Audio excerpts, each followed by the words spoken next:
The story of Icarus endures because it speaks to something timeless within the human soul, the deep desire to go beyond our limits. Since the earliest times, people have imagined flying, soaring across oceans, gliding above mountaintops, even reaching the stars. In this myth, that longing takes shape in a boy who flies too close to the sun.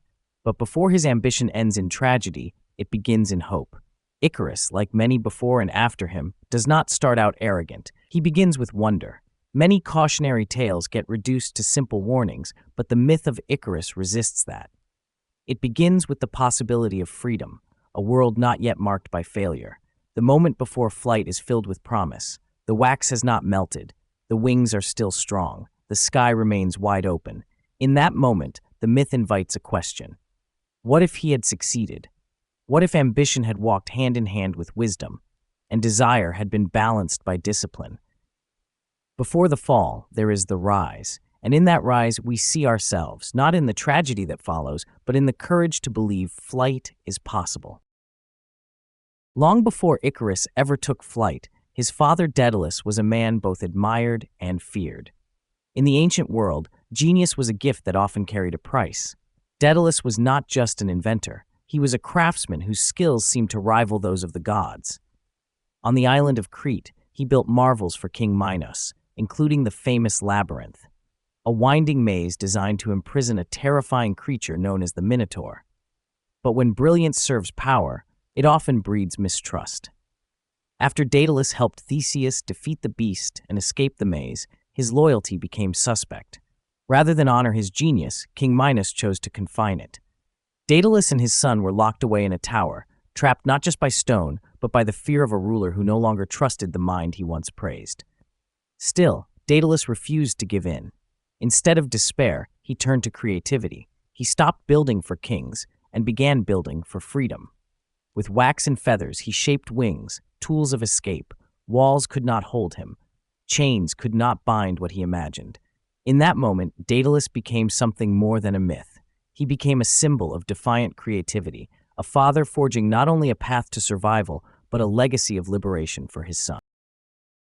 The labyrinth was not just a marvel of design, it was a reflection of moral compromise. Crafted with incredible skill, its twisting passages hid a truth no one wanted to face. At its center lived the Minotaur, a creature born of divine punishment and human pride, a symbol of shame. Rather than confront what had created it, King Minos buried that shame in complexity. And Daedalus, willingly or not, became the one who helped conceal it. The maze worked exactly as planned. It swallowed up intruders, silenced voices, and protected a dangerous secret. But in building a prison for others, Daedalus built one for himself. His own brilliance became the bars. His intellect had solved a king's problem, but in doing so, it had become part of the injustice. When creation lacks conscience, the results are lasting. Though lost to time, the labyrinth lives on as a warning that even the most brilliant minds, when detached from ethics, can become instruments of harm. Inside those winding walls, Daedalus began to understand the cost of his creations. And out of that realization, he would fashion the wings that might lead him and his son out of darkness.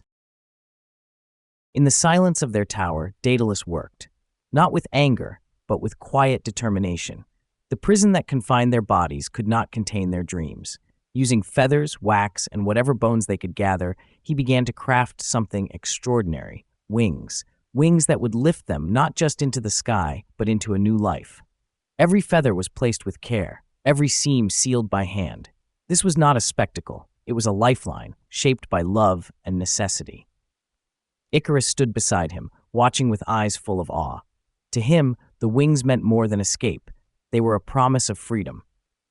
Daedalus, careful and experienced, offered clear warnings. Do not fly too low, or the sea will soak your wings. But do not fly too high, or the sun will melt them. These were not riddles. They were survival rules, drawn from the fragile space between the sea and the sun. When dawn broke, they stepped into the air. No crowd cheered. No trumpet sounded. Just wind, wings, and hope.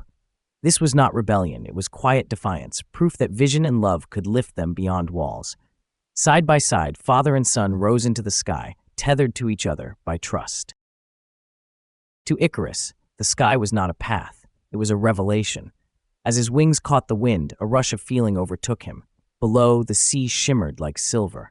Above, the sun arched high in a sky without end. Every stroke of his wings carried him farther from the prison, farther from fear. He was not just escaping, he was awakening. The world stretched open before him.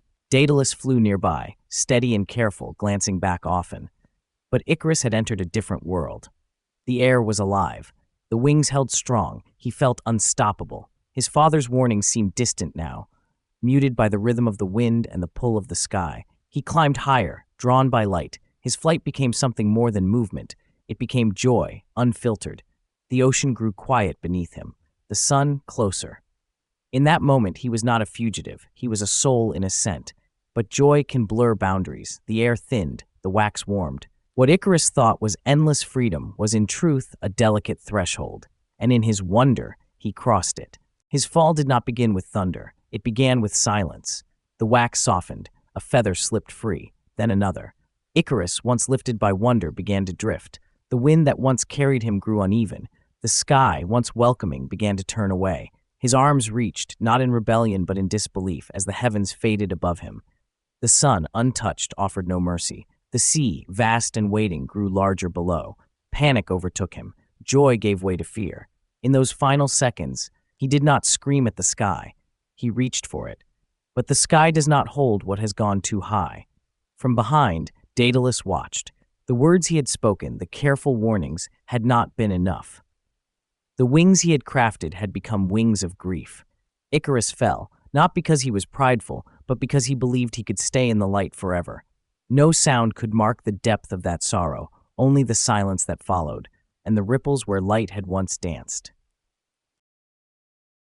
The sea received him, and in time it took his name. The Icarian Sea, still and sorrowful, not named in victory, but in mourning. Daedalus stood at the edge, looking over the water that had taken his son.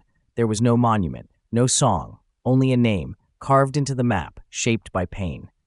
Daedalus had defied a king, escaped confinement, and mastered the skies, but none of it mattered. In building wings, he had given his son the means to rise, but also to fall. His brilliance, once admired, now felt empty. What remained was not pride, but silence. And in that silence, grief took hold. Daedalus never built again. The hands that once created wonders now rested. His story would not end with triumph, but with absence. Yet in naming the sea, he gave Icarus something greater than a monument. He gave him remembrance. Icarus did not become immortal because he succeeded. He became immortal because he mattered, because his fall was mourned, and his name was never forgotten. The myth of Icarus does not close with a lesson carved in stone. It ends with a question. Was he foolish or free? Did he fall because he dared too much, or because no one taught him to land? The story does not answer. It holds attention. Daedalus survives, Icarus falls, yet we remember them both. To call Icarus arrogant misses the point. He did not fly to rebel. He flew to embrace the sky. The sun was not an enemy, it was a beacon. He fell, not in defiance, but in awe. His story is not just about pride. It is about hunger, for beauty, for flight, for more. The myth asks us to look inward. Do we choose safety or the chance to soar? It offers no command, only a mirror. Perhaps the lesson is not to avoid the sky, but to better understand its currents. Perhaps the tragedy is not that he flew too high, but that he never got to try again. In his rise and fall, Icarus becomes something larger than legend. He becomes the voice in every heart that longs to lift off, and the reminder that even the sky has edges.